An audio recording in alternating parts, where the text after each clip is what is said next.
Yeah, I think just, going back to Saturday, obviously proud of the guys, the way they came out and played right from the start, got a good lead and really a little bit of a lull again there in the second half, but turned it on again in the fourth quarter. So just proud of how they finished. Great atmosphere there at Nippert, homecoming. It was awesome to see everybody in red and for us to be able to go out and get a great win. That was obviously huge too. And, it just keeps us going, and now it leads to this week. A tough opportunity for us to go to Utah and play one of the hotter teams I think that's out there, especially them playing at home. They did have an outstanding home field advantage in that stadium, and Coach Whittingham's been there a long time. I think it's 21st year as the head coach and has implemented a lot of great ball there over the years, especially defensively. I think they're kind of known for that. This year, they have an outstanding offense, and they're able to run the football. They keep a lot of pressure on the defense, and I think obviously it'll be a tough challenge for us. But we're looking forward to it. We're excited about it. And got to have a great week of practice. You talk about their offense, Devin Dampier. There have been a couple games earlier where it felt like you didn't mind if the quarterback ran around a little bit because you thought you could still contain them. Is Dampier different in a guy that you let him run around a little bit, you could see some of those 60, 70-yard touchdown runs? Yeah, I think he's certainly an outstanding football player, and it's part of what they want to do. It's not like, I think about Central Florida a couple weeks ago where, they're dropping back and then he's going to scramble to get these yards. These are called Q-run plays, and you better have your defense set up to handle that. If you're not, it's going to be a long day, I think. And it doesn't matter if it's Dampier. It could be the freshman who had an outstanding game this past week too. I mean, maybe as good a half as we've seen all year in college football. Close to 400 yards on one side and negative 18 on the other. I mean, that's unheard of. And part of that was the quarterback run. I mean, second play of the game broke off a 63-yarder. I mean, so you have to be able to have a bunch of guys around the box, and therefore when you do that, you're maybe more susceptible to a pass. And so I think that's where the pressure they put on you, and it's obviously going to be a great challenge for us. It sounds like they're going to start Dampier, but you mentioned the other guy. Yeah. How does that affect your preparation? Are the two similar, or what did you see out of both? Yeah, I mean, I don't think they change a whole lot. I mean, that's part of their offense, of how they're running their offense. It's going to run through the quarterback. They want to run the football a lot of different ways, put stress on the defense. And obviously, Dampier is their guy, and if he's healthy, then we anticipate him playing. And, but now for them, they got to feel really good about the fact that, hey, they got another guy they can put in there and had an outstanding game. I think he was the Big 12 Player of the Week this past week. So, but I think, it's what they do scheme-wise. You just have to defend that whole offense. First time this year against what most of the metrics say is a top 10 defense. What are the challenges? They have a high stop rate. They're good at getting 3 and outs. Yeah. What are the challenges? Because you guys have shown if you can get that first down, that things really start to snowball for you. Yeah, I mean, it's a great defense we're playing. You mentioned the metrics, and just look at some of the stats, and then turn the film on, and it backs it up. I mean, they're very stout. They have two tall, strong defensive ends on the edge. I think one of them maybe one of the top sack guys in the country.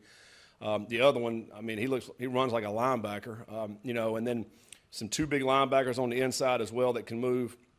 And then some outstanding DBs, and they put pressure on you. I mean, I'm watching the Colorado game, and, I felt like they pressured them all night, and they lived in the backfield. So they constantly put pressure on the offenses, and you have to do a great job of trying to stay on the sticks and not getting in those long yardage situations, because if you do, then they got you. And I think, part of that is playing clean football. I think, in this environment, it'll be a challenge anyway because it's going to be loud, for your offense. And for us, very similar probably to our first game against, at Arrowhead, how loud that was. So, so you have to stay on the sticks. You have to stay where you can get those down and distances manageable. And then we got to do a great job of being able to do both, run and pass. And I think these guys do a great job of pass defense. They're one of the top pass defensive teams in the country. And I think a lot of it has to do with the pressure they put on you, and they play a lot of man-to-man. Coach, I was watching the Clifton Cut last night. Something that caught my attention was the quote that you used, put them in the phone booth. I was just curious if you could elaborate a little bit more on that and where that quote kind of came from. Yeah, I mean, we just, as we were preparing last week, and really what it just speaks to being a physical football team. We have to you know, impose your will on whoever you're going against. And really, it's the one-on-one battles throughout the whole day. And it doesn't matter what that battle is. You know, if it's Gavin versus their nose, like he's got to win that battle right there. And you can go to every single position. And really just trying to emphasize how physical we needed to be. And I think, and we were, you know, we came out of that game running the football for 265 yards. We imposed our will. And I think that's what kind of game that was last week. You know, now this week you're playing a team, I think, played the same way as we tried to play last week. I think they're a very physical team. They obviously want to run the football, play great defense. I mean, this is a team like how we wanted to play last week. And so, you know, this is going to be a very physical contest as we play this week. And, you know, and I think that's what we have to be able to prepare for as we practice this week. Scott, looking at what Tawee Walker being the physical bulldozer of a running back that he is, and then Evan Pryor, who can hit a home run at basically any play, was this the vision that you had for these two running backs to really complement each other as this season has gone on? You guys have won 7 straight games. Yeah, I think so. You know, there's been a lot of questions, you know, especially early on. I remember Scott asking a bunch of running back questions the first couple of weeks. I mean, you know, and I think this is kind of how we envisioned it. You know, you got a guy who can run right through you and impose his will. He's had some great tough yardage runs. The 4th downs this past week was huge. I mean, running through these guys. And then you have a guy you can bring in, Evan, who can run around you, who can catch the ball out of the backfield. And I think you want to keep those guys fresh. And anytime you can rotate those guys, it is hard for the defense. And so, you know, what we thought was going to happen, that's just kind of how we would envision this. And it's been fun to watch those guys work. Any update on Evan? No, not yet. I think he'll be listed probably as out as we head to tomorrow. You know, obviously the first time you got to release that. So, you know, we'll see how he is and how he continues to progress throughout the week. So, Chance after him then, or one of the younger guys? Yeah, maybe? you got Manny, you got Chance, you got Zion. I think, you know, all 3 of those guys could be viable options for sure. You know, as we go throughout this week and practicing, we'll see where we're at with those guys. But you know, I think all those the other guys are similar to Evan. In fact, that how they're speed guys, they're quick, they're you know, a different style of running compared to Tawee. What about silent cadence? It's probably going to be pretty noisy there. I don't know if any place is going to be noisier than Arrowhead, Yeah. but it does get loud there. It so I does. hear. Yeah, we'll prepare for that. You know, one good thing about having the indoor here, we can really crank up the volume in there, and it can be deafening inside in this building. So that's how we'll practice the next couple of days here for Tuesday and Wednesday's practices, and turn that up and work our silent cadence. It's still, you know, communication will be really key offensively.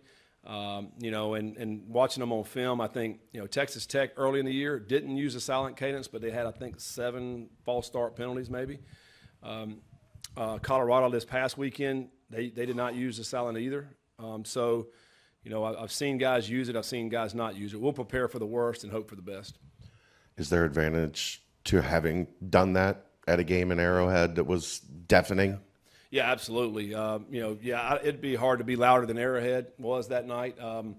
You know, that was as loud as a stadium as I've been, maybe top 2 or 3 that I've been into. Great environment. So, yeah, and there's a lot of, you know, things about that game that will help us as we head to this week in this game. Scott, the news just came out a couple minutes ago. Antoine Peak was named a semifinalist for the Jim Thorpe Award. Could you just walk us through his journey, obviously becoming a walk-on to a key starter for this team, now to see all of his hard work could pay off? Could you just elaborate on that a little bit? Yeah, I mean, I think, you know, Antoine is a hard worker. You know, we want to be a program where you have to earn everything, and he exemplifies that. I mean, he has earned everything, literally, from a walk-on to earning a scholarship to earning a starting position to earning playing time. And then to earning the respect, I think now that he is warranted. You know, he is a headhunter. I think he's a very physical tackler, and he does a great job of punching the ball out. I mean, he's been doing that his whole career. But I also love the fact that he is a humble person. He doesn't say a whole lot. He just works his tail off, and I really appreciate that about him. And you can count on him. I mean, his consistency has been incredible. Scott, when you look at the drive that puts you up 34-20 after Baylor comes back and makes a 1-score game, Brendan hits Noah Jennings, crucial third down, and then you just run the ball straight down their throats. What does it say about the Sorsby to Noah Jennings play, the trust that you have in Sorsby to make that crucial throw, and then just the ability to wear a defense down with running the football and put the game away? Yeah, that was a huge drive, obviously, because that was a tipping point, I think, in that game. You know, we're up 7 points. They got the momentum, and also I think we had a penalty, so it's 2nd and 18, or it was long. Sorsby takes off running and gets about 6 or 7 yards, and then Noah makes the third down catch there, which was a huge play for us to keep that drive alive. And I think once we hit that first down, all right, now let's go. Let's start running the football. 2 things: let's run that clock down, and then let's get this drive down to the end zone. And I think we just kind of imposed a will on that drive, and was able to take it all the way down. I thought we had some really, really good drives throughout the game, even in early in the game as well, where, you know, it's 10, 11 play drives where we're occupying the ball, keeping our offense off the field, you know, running the football. I thought our guys did a great job, and really hats off to the offensive line. Our offensive line has gotten a lot of accolades this year. You know, maybe not as much in this past game, but I thought they played great. I thought they blocked very physically and imposing their will on these guys, and then obviously Tyree and Evan, you know, running hard. Going back to where you're playing this week, Rice-Eccles Stadium, it hosted the 2002 Winter Olympics, and it's going to host the 2034 Winter Olympics. Do you ever think about, when you're playing in a venue like that, the significance and the historic events that it has held? Do you ever think about that? No, I really hadn't thought about it. You know, I haven't spent a ton of time out there. I've been to the stadium and never played a game there, but we went by there on vacation one time, just kind of stopped in. This is probably 8 or 10 years ago. Thought it was pretty cool. And then 2 years ago, we go play BYU. We're staying in Salt Lake, so we're able to go by the stadium there. You know, but that's pretty neat that they've been able to host events like that. And I know this stadium, you know, looking at it on TV and obviously reading about it, how loud it is and how much of a home field advantage it is for Utah. Certainly, when you think about Big 12 venues, there's some great venues that we all get to go play at, and some awesome atmospheres, and this will be one. Back to running back momentarily. Tyree is a guy that's also seen games with 23, 24 carries. Is there also a possibility you just look to him and go more to a bell cow type deal? Yeah, it could be. You know, I think certainly, you know, want to keep him fresh. You know, but if it comes to that, I think he can handle it. You know, I think coming into this year, even when we recruited Tyree, it was a deal where, you know, he's even said it. I don't need to carry the ball 25, 30 times. You know, I don't need to have that to be happy. You know, I want to just come in here and do what I can to help the team. And so, but I do think if you get in a situation in the game where, man, he's running the ball hard, let's just keep handing the ball. We could do that with him. I think he's certainly that kind of back. You think about a guy who's, you know, close to 220 pounds and a load. And certainly if you're hitting on that'd be something that we could lean on. You were in Provo 2 years ago. Your teams seemed to be in pretty good fourth quarter shape. Are you feeling good about the conditioning with the altitude and all that stuff? Yeah, I think so. I think, you know, I'm glad we went out there and played 2 years ago because it was a Friday night, same time that we're going to play this game. I thought we, you know, played well enough to go win the game. You know, we made too many mistakes at BYU 2 years ago. We had a pick six early in the game. We had a muff punt. You know, some things that obviously hurt us, but we were right there in that game, had an opportunity. And I thought we played with great energy that night. You know, so I think, you know, it's kind of staying in the same hotel. So kind of been there, done that now. And I think we'll tweak a little bit of the things, but I think we'll be in good shape for this. Coach, looking down at the game notes earlier today, I realized that the note said Cincinnati's tied the Big 12 record with 7 straight games of two passing touchdowns, only 1 or fewer sacks. What does that say about the job this offensive line has done and then Brendan's ability to stay consistent throughout this season? Yeah, you know, it all starts up front. Our guys, you know, with Gavin and the rest of the boys, I mean, I think they've done a great job. You know, and then the quarterback's done a great job of getting rid of the football when he needed to or taking it down and running when he needed to. I think he's done a great job with the checkdowns as well because that's huge. You know, okay, it's not open down the field. Where can I check this ball down to a tight end or running back? That's been very, very beneficial for us. You know, this will be the biggest challenge we've had. This team's coming off of I think they had 7 sacks last week against Colorado. You know, they're going to continue to put pressure on you, and so this will certainly be a challenge. You know, number 90, I think, has got 9.5 sacks. Number 0, the other defensive end, the guys are going to put pressure on you. So, yeah, I mean, this will be a great challenge for us, and, we'll see where we're at after this game. You mentioned the check downs and making the smart play. How much better has he been at throwing the ball away, like living to fight another down? Because it seems like there have been quite a few throwaways where then the next play ends up being a big play. Yeah, and I think that goes back to what we've been really harping on is taking what the defense gives us, and if it's not there, then, hey, throw it away. We can't, sometimes the defense wins. Sometimes they play great defense, and when that happens, let's go to the next play, because then the next play may be our play that we get the first down. So I think, and that comes to decision-making. I think Sorsby's done a great job with his decisions so far with our RPO games, but decisions in the pass game to know when to run, know when to throw away, know when to check down. So, and I think anytime your quarterback's playing at that, then you're going to have success. That's a big reason why we're sitting here at 7-1. On the other side, it doesn't get talked about maybe as much, but you've been forcing the quarterback to run a little bit more. Is that a signal to the coaching staff that the coverage has been better than it was early in the season and maybe better than people have been giving it credit for? Yeah, you're talking about our defense. Yes. Yeah. Oh, you're right. I mean, there's been a lot of times where there's nobody open, so they're going to try to take off and go make something happen.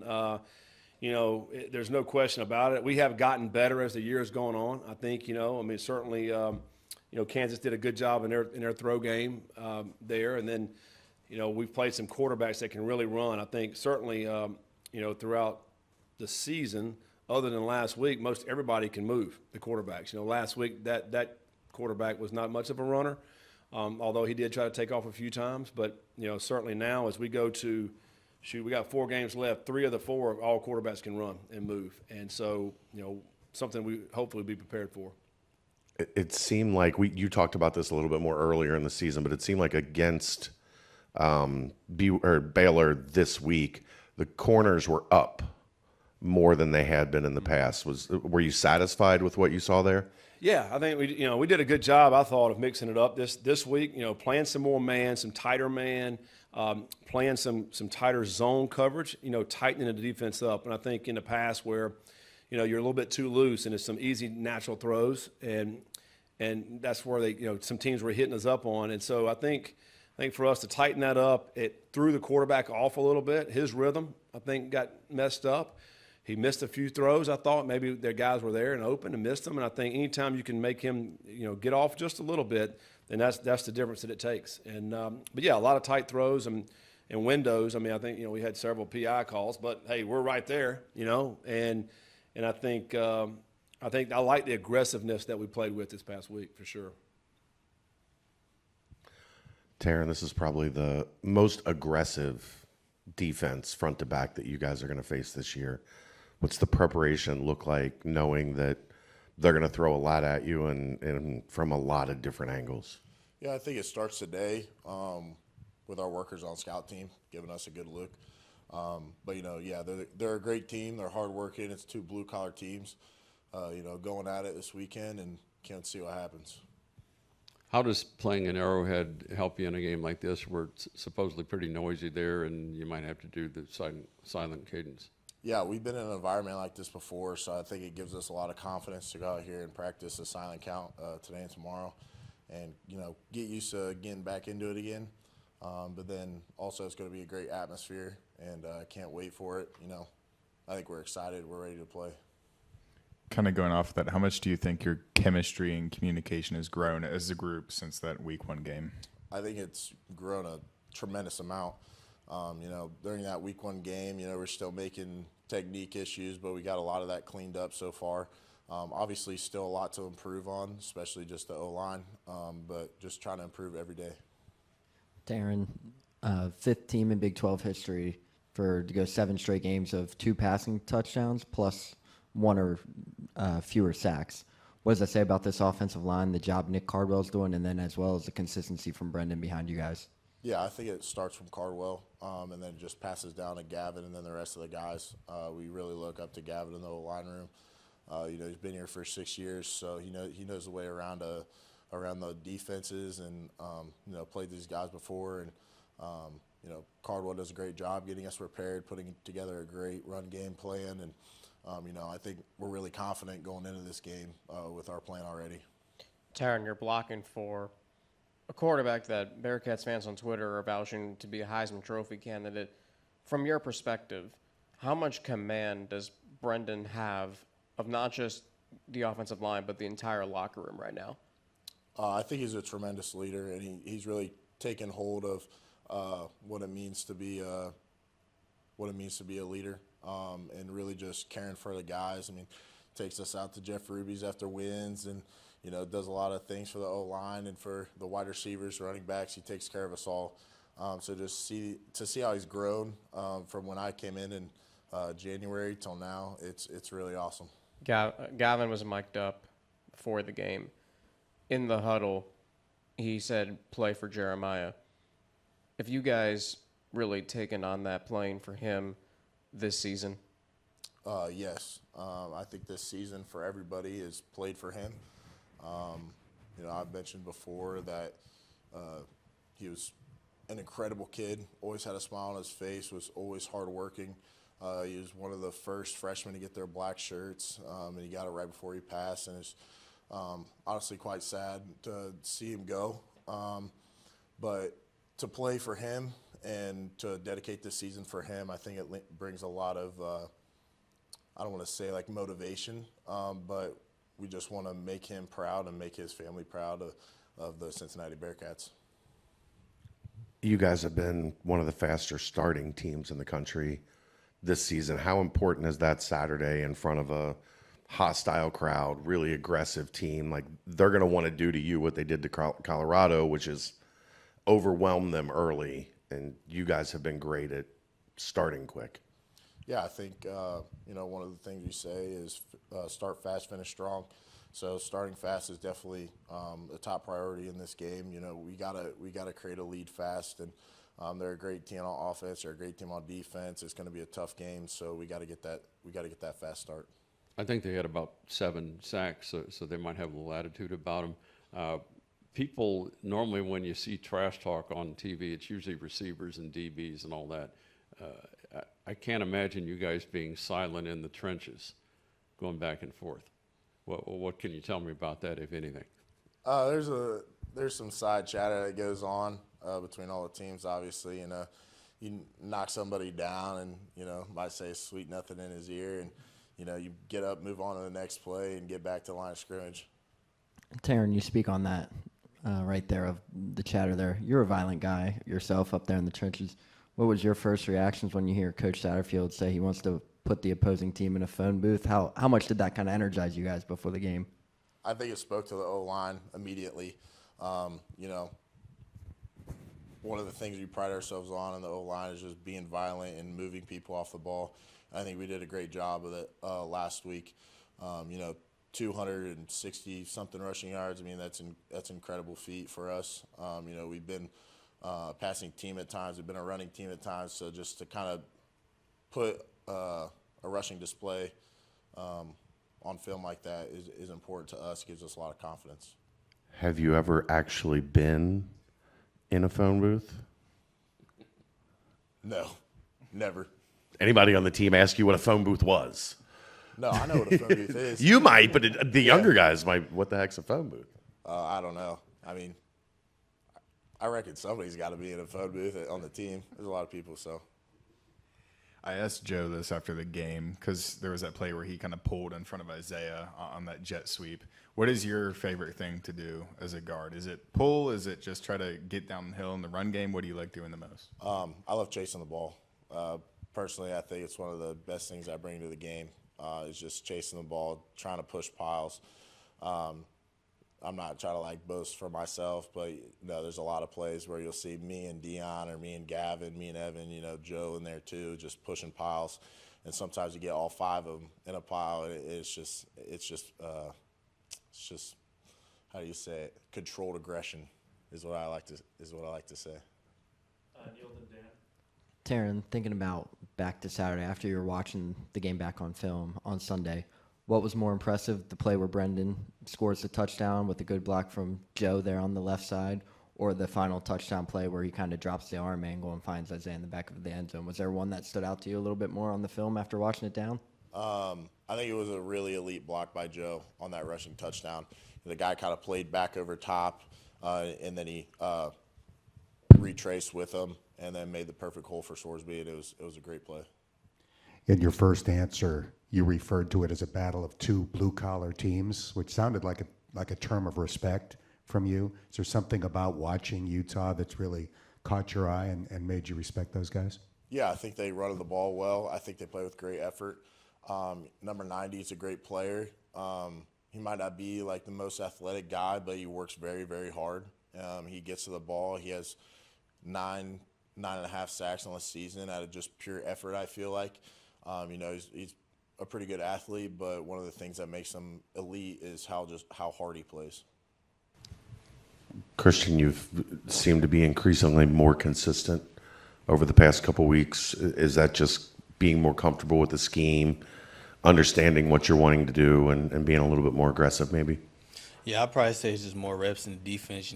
As this type of defense, you kind of just takes a lot of reps, get used to that and kind of get to making plays and things like that. So really just reps. The corners look to be pressed up a little bit more, playing a little bit more man coverage last week. How much does that change your responsibility with them being a little bit tighter to the line of scrimmage? I don't think it really changes my responsibility. If anything, I'll probably say it helps us. They trust us to be underneath, when we need to be underneath them to help with slants or things like that. So if anything, it helps us. You may be chasing down some quarterbacks. What did you see out of both those guys? They both look pretty dangerous. Wait, pardon me, you said almost? Both of the Utah quarterbacks look pretty dangerous. What about chasing them down? What have you seen on tape? Yeah, obviously they elusive, on their feet. They're able to move around, make plays with their feet. So, kind of just keeping them contained. When we have a chance to get them down, not missing tackles, missing opportunities to sack them. So just containing them, holding them, yeah. Christian, you have played in some big-time environments throughout your collegiate career. A big opportunity on Saturday here at versus Utah, college game day. Just talk about the excitement to kind of experience this atmosphere for what could have been a top 25 matchup with big implications on the season. Yeah, obviously it's a big environment, big game coming up, but at the end of the day, none of that really matters to us in the building. We're just focusing on being 1-0 every day and showing up on game day. We got Tuesday practice a day, focusing the day on all the little details, and that's going to show up in the game. So how we prepare in our process with that's just going to be the ultimate factor, whether, it's a good result or bad result at the end of the day. So.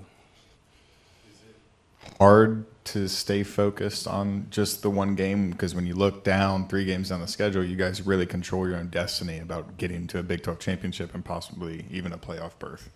Nah, it's not hard. That's something we preach every day in the building. 1-0 every day, every play, every snap, every week. So that's really the main focus, and everyone buys into that. Just going 1-0 every day and every week. So our focus is now on Utah, and we're not focused on whatever games we got ahead. I don't even know who we play next after the bye week. So yeah. Christian, going back to Neil's question. Your dad played in 3 Super Bowls, won 2 of them. Have you had conversations with him throughout your college career about mindset and preparation and anything else when you go into a game like this with the implications that are at stake? Yeah, just being calm at the end of the day. Your preparation is everything. What you get into, what you put in throughout the week is the result you're going to get out on Saturday, So just preparing, watching the tape that you need to watch, getting extra treatment, being in the building, just doing all the little things right. That should show up at the end of the day on Saturday when the clock hits 0. Christian, Coach Satterfield mentioned in the Clifton Cut a few times about wanting to be aggressive. He used the motto, putting guys in a phone booth. That's a defense that likes to be aggressive. What were your thoughts when you heard that? Did that kind of energize you guys a little bit heading into the game versus Baylor, or is that a mindset you guys are going to keep going forward? Yeah, he first said that Friday night in the team meeting. It kind of turned us all up when he was saying it. But, yeah, that's kind of the motto, keeping guys in the phone booth and, playing with them like that. So, I feel like that just shows our aggressiveness, how we are on defense, and obviously on offense as well. So, yeah. Do you feel you guys, from the first game to now, defensively, for lack of a better word, a little more chippy, maybe aggressive? I know one particular play stands out. I saw you get up and kind of defiantly take a swat at a guy, but showing a little attitude out there. Yeah, that's kind of how we roll around here. We play with a little edge, a little chip on our shoulder. I feel like that's good for us. Obviously, pushing to that line, not crossing that line to where it hurts the team, penalizes the team. But just playing on edge the whole game, I feel like that just makes everyone just play well. Brendan, you get a Nick Saban segment last week. You got cameras following you around this week for game day. How do you stay in the moment? How do you keep from letting all this change how you've gotten here this season? Yeah, just keep attacking each week with that same mindset, not buying into the outside noise, good or bad, and just, keep staying the course. Our culture that we've built here is the reason that it's easy to stay, with the 1-0 mindset each week, and, that's what we're going to continue to do. Have you considered the name switch on the back of the uniform too sorely? I've thought about it a couple of times. Don't know how happy my parents would be with that, so I decided to stick with the Sorsby nameplate. Does it feel like not too long ago you were a 2-star kid who only had group of 5 offers? Now it's like you're a budding superstar in the Big 12, Heisman candidate kind of thing. Yeah, I see what people are saying now about, time flies and, it's pretty much gone at a blink of an eye. So, it feels like yesterday that I was that kid. Still am that kid. I'm not a different person than I was, because of the success. And, I think, continue to improve each day, and then it leads to success, not only in the program but personally. And I think that's been a huge reason, was just the work that I put in the off season with the guys, and I think it's starting to show up for us as a team. Did you ever have to convince yourself that you could be this good, or was it something that you always knew in the back of your head, even as a high schooler? Yeah, no, I've always had the confidence and self-belief, but you never truly know how far you can take it, just one day at a time, truly, and just, like I said, that self-belief to keep driving and pushing forward even through the struggles and, the hardships. Even if this were to start getting to you, how quickly does that snap back when you put on the Utah tape and you see how aggressive and physical they are as a defense? Yeah, no, they're a really good defense. They're going to come after you. They're going to try to make it hard on you. And, there's a reason that that they're the team that they are, and they've had the success that they've had. So it's going to be a tough challenge for us, but we're excited for it, and we're looking forward to going on the road and in a really good atmosphere. If Evan Pryor is for sure out, how does that affect what you guys do? I mean, we got some guys that can step up, and obviously Evan's a great player, and, he's not just one of those guys that you can just replace really easily, but we got to find a way to continue to press forward as an offense. Whenever we have guys that go out or get bumps and bruises, we got to find a way to push forward, but we will. I'm confident we will. Brendan, you look down, you see 7 straight games of 2 passing touchdowns, 1 or fewer sacks allowed by this offensive line. What does that say about this team, the program, the culture that's being built, and the confidence you have within this team heading into Saturday? Yeah, I think it's just our entire team trusting each other, from the offense to the defense to special teams, and just all 3 phases. Just, I've said it before, we don't have to score on every drive. Obviously, the goal is to score on every drive, but we have a great punter that can flip the field, and then a defense that can get them off the field and get us right back on. So, and then the big boys up front keep taking care of me, and that's a huge reason for our success as well. If we keep taking care of the football and doing what we do, we'll like what the result is at the end of the week, but that starts yesterday and today and tomorrow, and just the process throughout the week of how good can we get throughout the week to go be ready for our game on Saturday. 10:15 start, 8:15 out there. What does that day look like for you, and how hard is it to keep your brain from going crazy on you with having to kill that much time? You get to watch a lot of football. That's one positive of it. You get a nice nap during the day. That's another positive. And then, I like to stay up late anyways at night. So I'm not usually playing football at 10:15, but definitely got no choice this week. So I'll be ready to go, and I know the team will be ready to go as well. Just one nap, or is it a multiple nap? We'll see what happens, Chad. You never know. It could be multiple short naps, and then wake up, watch a little bit of football, take another nap. Could just be one long nap where you're dreaming and stuff. You catch that REM cycle. We don't know. We'll see. When did you realize that you threw that ball between the edge rusher's arm and helmet? Was that film, or did you see it when you actually did it? Yeah, whenever I was doing it on the field, I'm like, there's no telling what's going to happen right here. But, like I said, you just kind of, whenever you're out there, you just kind of say screw it, and whatever happens, happens. But, it ended up working out for us, and it was an exciting moment for sure. Is that your favorite throw of the year? It was a fun one for sure because, our coaches are always like, mechanics, and then you just kind of drop the slot on them and then look back at the coaches and they're all going crazy. But, no, definitely one of my favorite throws of the year for sure. Looked like you had some fun with Gavin before the game while he was getting mic'd up. Just walk us through what it was like to see him get mic'd up, obviously being here for 6 years. Walk us through that moment.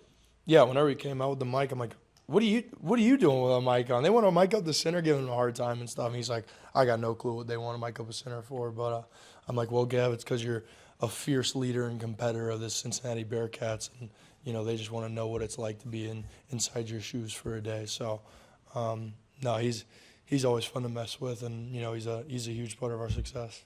And then you hear Coach Satterfield Friday night tell you guys to, quote, unquote, put people in a phone booth. What were your reactions to that? Is that a mindset you're going to take the rest of the season, and how do you use that quote going forward?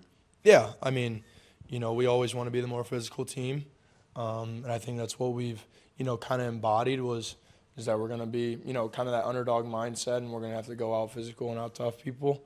We've done a good job of that so far. We got a tough matchup on Saturday night with a really physical and tough team, so we're going to have our work cut out for us for sure. On Gavin, what did you think of his face mask change? First off, I mean, if you talk to Pete Thomas, he is the most superstitious guy I've ever met in my life. So he was not happy about this face mask switch at all. And then, everybody else was kind of like, what are you doing? Like, why are you? And then, if he likes it, whatever, he can do whatever he wants. I kind of like the old face mask a little bit more, but then he kind of looks a little tougher in this face mask. So, at the end of the day, I guess it's Gavin's decision, but he looks sharp, I guess. What are some of Pete's superstitions? Oh, gosh. It's like, I remember one day I parked, out here, and we had won, and then he was like, you got to do that every Tuesday now. I'm like, okay. Now, this is getting a little bit carried away because he also, I wasn't supposed to park there. Me and Joe both did it. He up-downed me for it, but he was like, just so you know, you got to do it next week too, though. And I'm like, this guy is ridiculous. But, he's coming off having a kid, so shout out to him. But, me and Lichty gave him a hard time. He said, so does this mean you have to have a kid every single week now or, all that stuff. So, no, it's always good fun, but he's definitely a superstitious guy. How important is the emergence of Noah Jennings earlier in the year, Isaiah Johnson now, to teams just not being able to look and say, we're going to take away Cyrus, we're going to take away Joe, but it feels like guys just keep coming to improve the roster. Yeah, and it's just, Coach Sad, I think, said it a couple of times. It's just you don't know who's going to get the ball. We don't know who's going to get the ball. So it makes it tough on a defense for, game planning-wise. Anybody can touch the ball. And, that's definitely a strength of ours is having multiple guys that can go out there and make plays for us. Is Elijah Jones next? Keep seeing him be a little bit more involved out there. You feel like he might be the next guy that surprises people? We'll see. He's really talented, and he's come a long way for us, even since the start of the season. Shows up to work every day, and he keeps doing his thing. The ball will find him for sure. You guys had some long drives last game. How important is it to have some long clock-chewing drives against this team who's so explosive? Yeah, every week you want to score points, whether that's long drives. Nobody would be upset about a couple 80-yard touchdowns either. The short drives are no problem either, but the biggest thing is keep moving the chains, put points on the board. However that gets done, we're fine with whatever the result or with whatever the process to getting those points is. We're cool with that, but we're definitely gonna have to take care of the ball for sure this week.